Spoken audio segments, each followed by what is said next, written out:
Замисляли ли сте се защо хората се променят само когато им се случи нещо? За да постигнеш нещо, често чакаш да се случи някаква криза или проблем. Но защо е така? Например, жената най-често започва да се променя, когато в живота й настъпи голяма промяна или шок. И изведнъж тя започва да действа, да се грижи за себе си, да работи над себе си и така постига успех.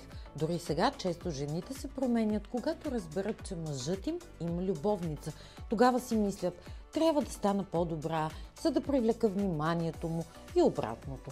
И започват да се променят. Или, например, когато приятелят ти каже: "О, ти си напълняла, дебела си", и тя вижда, че някоя друга, красива и уверена, привлича неговият интерес. Тогава започва да се старае да стане по-добра.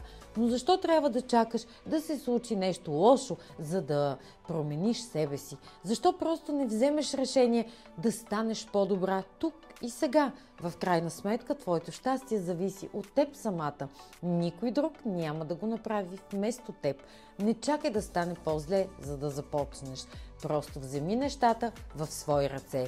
За да успееш, не е нужно да чакаш трудностите. Научи се да излизаш от зоната си на комфорт и работи върху това да станеш най-добрата версия на себе си още сега.